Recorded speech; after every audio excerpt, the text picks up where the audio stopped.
Salut!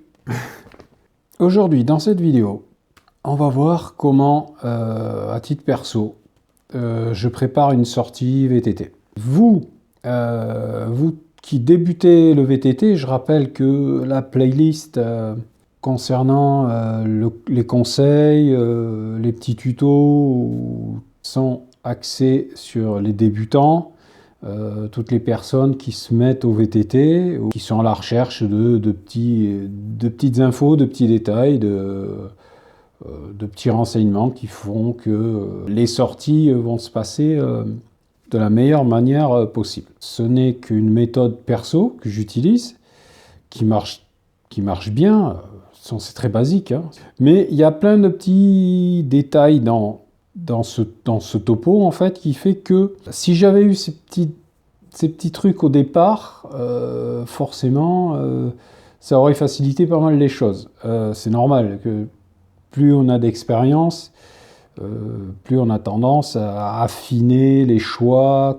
On affine aussi les réglages sur un vélo, ça c'est un autre sujet. Donc voilà, plus on avance en expérience et plus on apprend sur le matériel, sur l'équipement, qu'est-ce qui fonctionne, qu'est-ce qui ne fonctionne pas. Là, je voulais vraiment faire un petit cliché sur la préparation d'une sortie VTT, telle qu'elle soit. Que ce soit pour un VTT classique, électrique, que là, on va vraiment l'axer sur le VTT. Les exemples porteront sur le VTT. Cette vidéo sera calée en 3 parties. Il y aura une première partie, une deuxième partie, qui influenceront complètement la troisième. Donc, je parlerai en premier de la localisation, on parlera après de la météo, et en tout dernier, on parlera ce qui est en lien directement avec ces 2 premiers chapitres. Ça sera le matériel et les équipements adaptés justement à la localisation, à la météo. On va commencer par savoir où on va les rouler.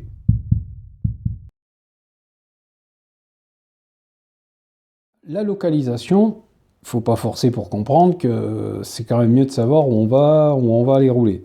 On peut éventuellement, des fois, quand on n'a pas trop le temps, ou sur un coup de tête, aller rouler, prendre son vélo, aller rouler, faire un tour.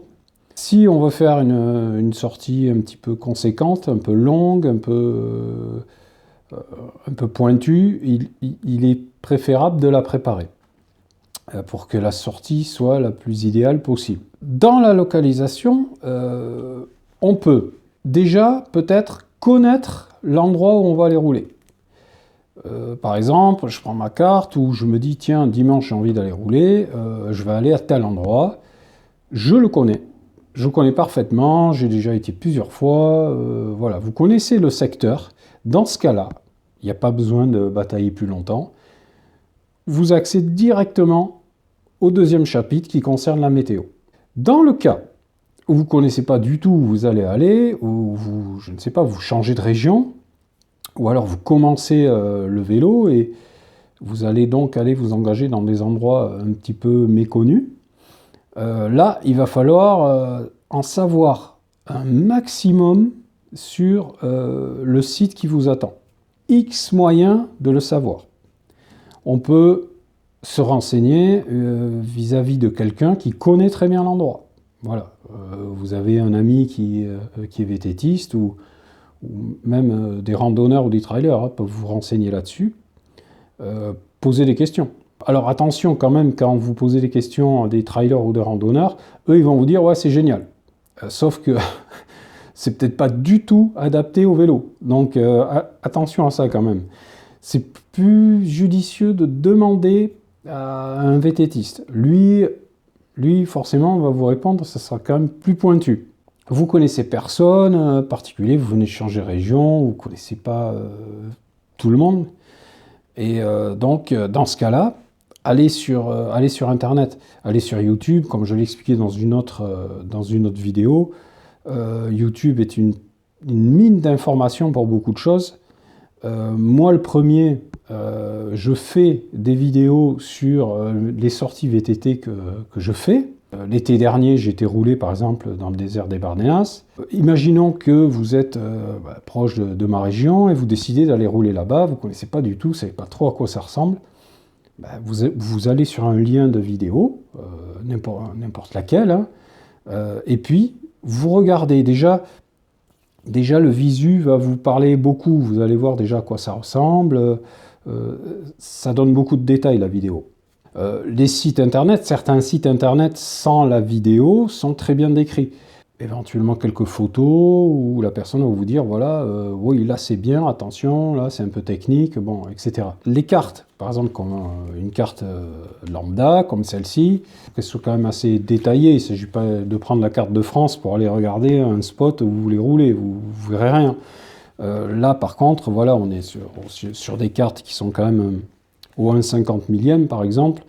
Moi perso j'aime bien ce format-là, ça apporte beaucoup de renseignements, on a les dénivelés, on a les chemins qui sont déjà balisés. Donc ça apporte beaucoup, ne serait-ce que les courbes de niveau, les crêtes, etc., les pistes, les chemins. Donc ça vous apportera aussi beaucoup. On en reparle, les formats numériques, il n'y a pas que les vidéos, vous avez aussi les cartes sous format numérique, vous avez sur IGN, sur Géoportail, sur Google Maps, vous avez des renseignements aussi sur les tracés ou ce que vous recherchez.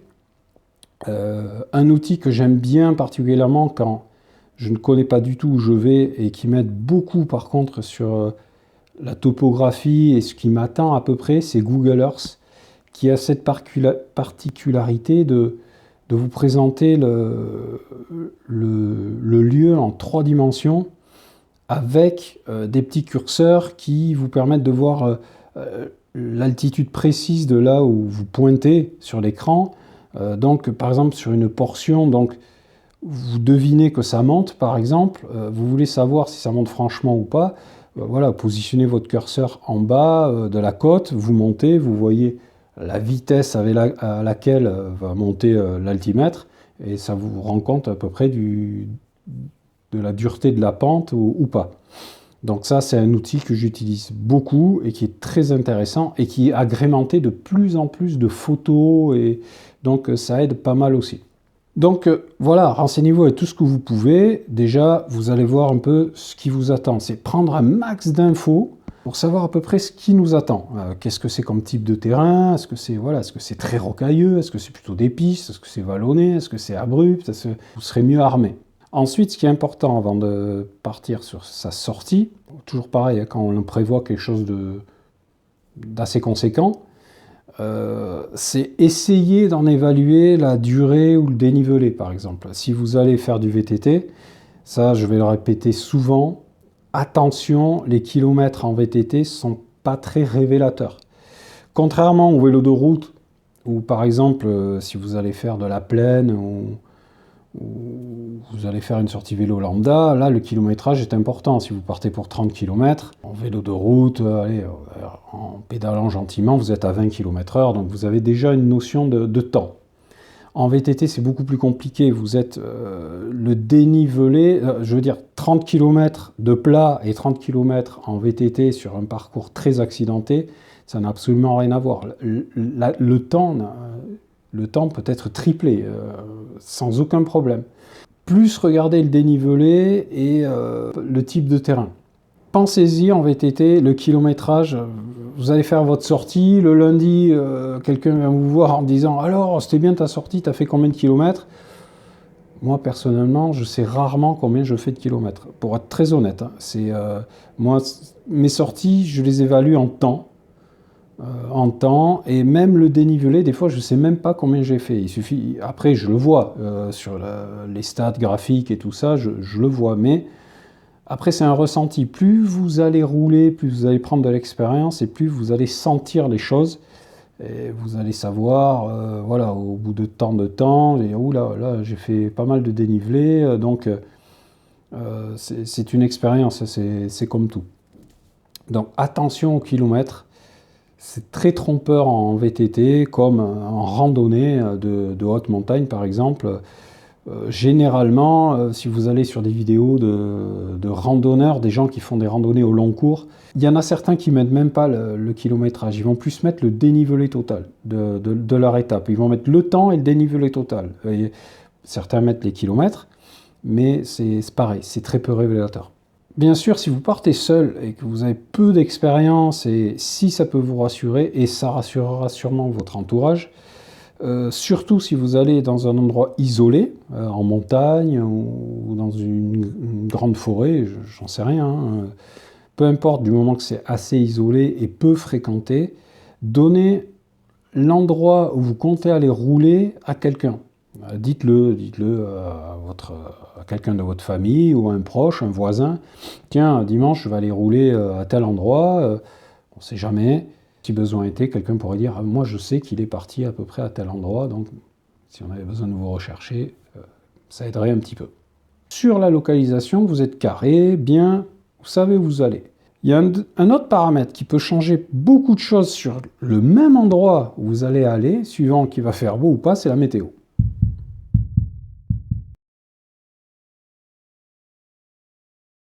Sur le même endroit où vous allez aller rouler peut changer beaucoup de choses. Si vous allez en montagne, par exemple, s'il fait un beau soleil merveilleux, que vous allez faire une sortie, vous allez refaire la même, je ne sais pas moi, quelques mois après, il fait froid, il y a du vent, il pleut, vous n'allez pas la voir de la même façon. Le comportement sur le terrain n'est pas le même, le grip ne va pas être le même, en fait, vous allez vous fatiguer plus ou moins vite, alors avoir plus ou moins froid, plus ou moins chaud, donc le côté ambiant est très important. Alors ça, c'est dans tous les sports, c'est universel, hein. Mais voilà, pensez qu'en VTT, on est souvent isolé dans des endroits un petit peu exposés, et donc la météo est un facteur qui va beaucoup jouer. Déjà, qu'on roule en hiver ou en été, c'est deux choses très différentes. Si on part rouler en hiver, il va falloir être très prévoyant avec notre équipement, nos vêtements. On va se dépenser plus quand il fait froid que quand il fait chaud. Quand il fait chaud, on va avoir tendance à se déshydrater plus vite. Les extrêmes peuvent jouer. Vous avez en été, par exemple, prévoyez une sortie. Vous voyez que la météo annonce des fortes chaleurs, ou des orages violents, ou par exemple des forts vents. Le vent, je prends un exemple toujours sur des crêtes. Ça, c'est très joueur en VTT. On adore rouler sur les crêtes. C'est aérien, c'est joueur, c'est génial. Sauf que s'il y a des forts vents, là, ça devient un gros problème parce que sur les crêtes, vous êtes exposé sur les vents les plus forts. Et des vents donnés à 60-70 au niveau de la mer, j'ai envie de dire, en rafale, vous êtes vite à 100-110 sur des crêtes en altitude. Donc là, autant vous dire que vous ne roulez plus. Hein. C'est même dangereux parce que vous faites fouetter, vous faites partir sur le côté. Si vous avez le vent de face, vous n'avancez plus. Si vous voyez derrière, vous risquez d'avancer beaucoup trop vite. Et si vous l'avez latéral, vous allez, y a des rafales, vous ne jouez pas contre, vous finissez par terre et c'est terminé. Hein. Donc, il faut que ça soit un plaisir, une sortie VTT, surtout au début. Je reviens sur le début de la vidéo qui est axée sur les débutants. N'y allez pas si la météo vous le dit, des vents violents sur les crêtes, n'allez pas faire une sortie de crête. Adaptez votre sortie. Allez plus bas, roulez en plaine, dans les vallées. Déjà, ça sera plus abordable. Pareil pour les orages, s'ils annoncent des violents orages, c'est jouer un peu avec le feu, quoi. Forte chaleur, ça peut être dangereux. Ou rouler le matin, ou rouler plus en fin d'après-midi. C'est d'autant plus agréable, hein, il fait meilleur, on peut rouler plus longtemps, parce que quand il fait des fortes chaleurs, c'est pareil, c'est tendu. Hein. Ça c'est pour tous les sports, encore, hein, une fois. Hein. La météo, critère très important et complémentaire avec la localisation. Voilà, parce qu'il y a des endroits qui, suivant la météo, seront plus ou moins praticables. Vous avez des surfaces, ces terres un petit peu compactes, alors qui sont en période sèche, super roulants. C'est une des meilleures pistes qui soit pour rouler à VTT. C'est vrai que c'est comme de la terre battue. Dès qu'il pleut, ça se transforme en glaise. Alors là, par contre, c'est comme l'argile. Vous avez plus d'adhérence, ça colle au crampon. Vous avez une couche comme ça sur les pneus. vous ne pouvez plus rien faire, ça vient se caler entre le cadre et le pneu, vous avez les roues qui s'arrêtent net, enfin bon, ça devient un désastre. Donc la météo, là, elle est importante. S'ils annoncent, ça fait 15 jours qu'il pleut, ou qu'ils annoncent une journée très pluvieuse sur cette sortie que vous prévoyez à cet endroit-là, changez de plan, vous allez galérer, ça ne sert à rien. On a la localisation, on a la météo. Eh bien, ces deux facteurs vont influencer directement le matériel et les équipements.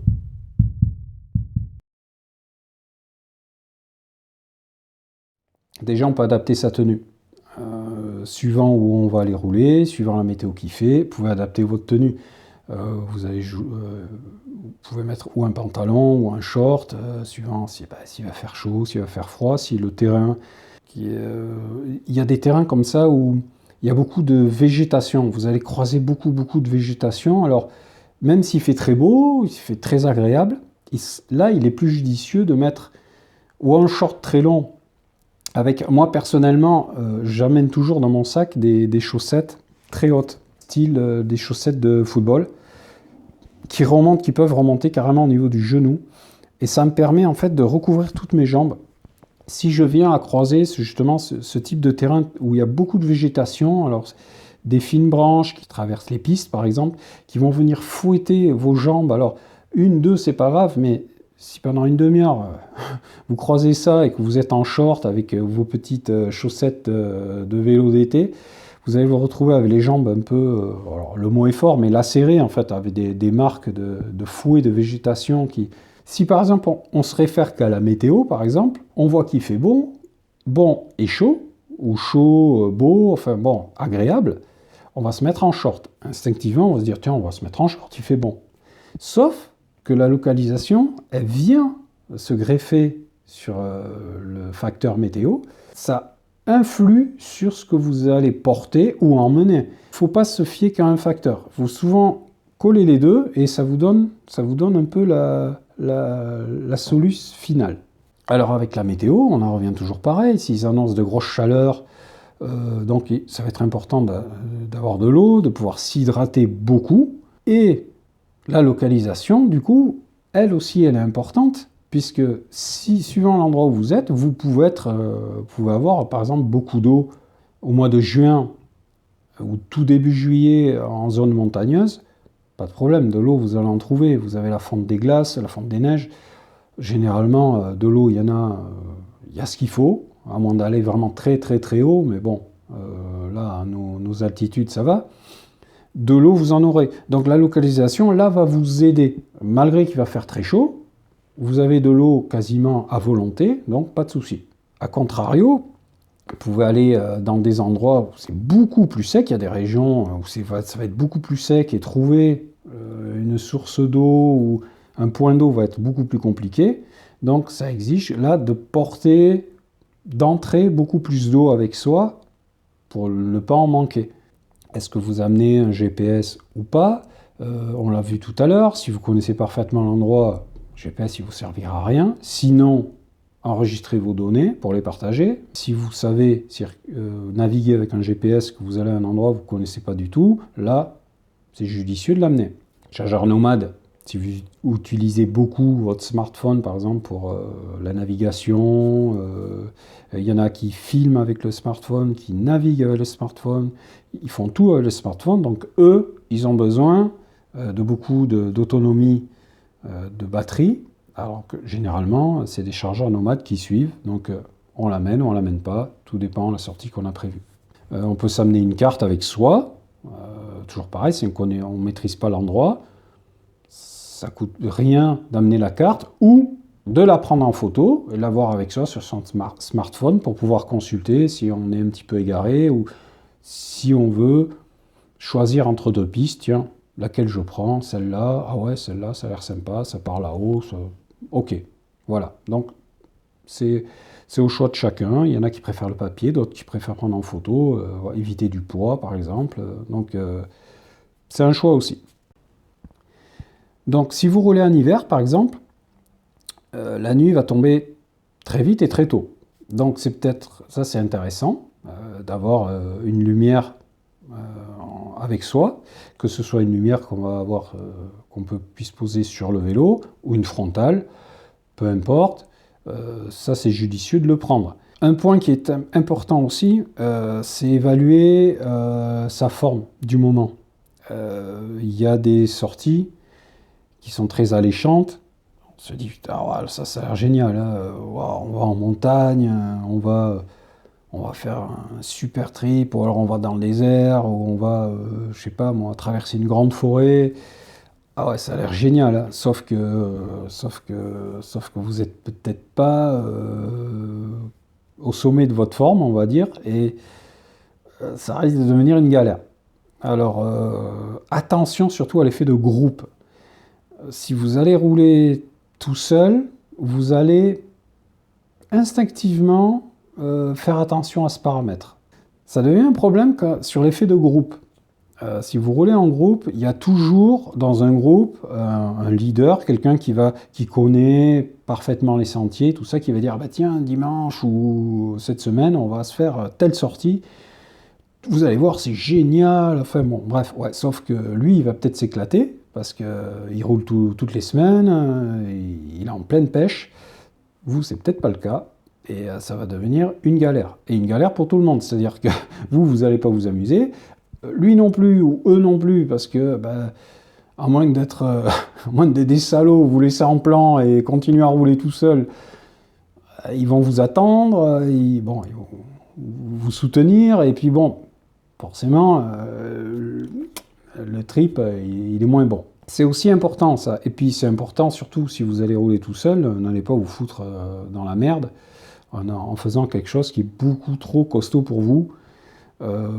Ça viendra, mais il faut laisser le temps au temps.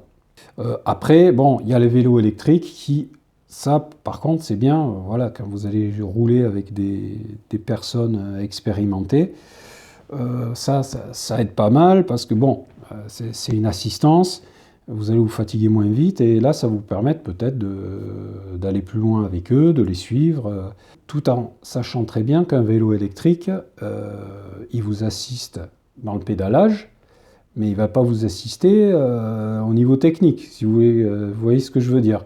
S'il y a une grosse descente à faire avec de la rocaille, des marches ou un grip un petit peu limite, là, il ne va pas vous aider le vélo électrique, hein. Donc pensez-y aussi, c'est bien quand on monte, c'est bien pour faire de la distance avec l'assistance au pédalage, donc, mais il ne va pas travailler, techniquement, il ne va pas travailler pour vous, hein, le vélo. Donc il faut vraiment prendre beaucoup d'infos avant de partir. Un petit point à noter aussi, ceux qui vont partir sur les sentiers balisés, qui vont se dire, bah tiens, moi je vais suivre un balisage, un GR par exemple, et ça peut être intéressant de se dire, bah voilà, moi je vais suivre un balisage parce que j'ai pas besoin de batailler avec ma carte et tout ça, je suis mes balisages et c'est plus simple. Et c'est une très bonne idée. Sauf que, il arrive, alors, c'est assez fréquent sur les sentiers locaux. Bon, généralement, c'est étudié au niveau local, donc il n'y a pas trop de gêne, il n'y a pas trop de problèmes. Ils sont rarement déviés ou modifiés. Les sentiers de grande randonnée, il faut savoir qu'ils sont modifiés, alors, suivant les endroits, mais la modification, elle est quasiment permanente. Des fois, il est complètement court-circuité. Donc, si c'est le cas, vous voyez qu'il n'y a plus de balisage, il n'y a plus rien, bon, essayez d'adapter. Et c'est là où je veux en venir.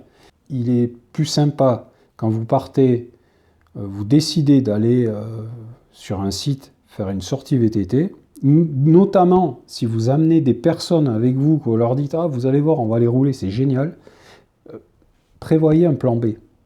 Parce que ça arrive, ça peut arriver. Vous vous retrouvez, vous allez sur un site, alors vous pouvez avoir des travaux forestiers par exemple. Ça peut être des manœuvres militaires, ça peut être des chasseurs, des battues. Si vraiment là on peut pas les rouler, tac, on ira là, c'est pas trop loin. Bon, il y a juste à reprendre la voiture ou partir avec le vélo, rejoindre le site et puis on s'amusera. C'est d'autant plus, ça fait un peu plus pro quoi. Dites aux potes, allez, on va aller rouler, vous allez voir, c'est génial, on va s'éclater. Vous arrivez, vous avez une armée une armée de bûcherons en train de faire tomber tous les arbres du coin. Enfin bref, passez un peu pour une buse. Et si vous avez le plan B, ça fait... Oh, mec qui assure, quoi. C'est con, mais il faut y penser, quoi. Si vous voulez que ça se passe le mieux possible, prenez un maximum d'informations. Voilà. Et puis après, l'avantage, c'est qu'une fois que vous avez roulé sur 1, 2, 3, 4, 5 sites, ça devient une expérience, vous le connaissez de mieux en mieux, et puis vous le maîtrisez de mieux en mieux, vous pouvez faire des variantes, et plus ça va, et bon, moins vous avez besoin de farfouiller pour connaître un petit peu ce qui vous attend. Ceux qui cherchaient vraiment des petits tuyaux pour prendre les infos avant d'aller rouler, voilà ce que je peux donner, c'est ce que je fais moi, et puis bon, ça marche depuis des années, et j'ai jamais eu de gros soucis. Sur ce, ben écoutez, je vais vous laisser jusqu'à la prochaine vidéo. N'hésitez pas à farfouiller un peu sur la chaîne, hein. Vous allez voir des vidéos de sortie vélo, sortie rando, voilà, il y a 2-3 sur la playlist, là, 2-3 petits conseils pour vous qui débutez, par exemple. On se retrouve très très vite sur la chaîne. Allez, soyez prudents, éclatez-vous, et on se retrouve très vite. Salut!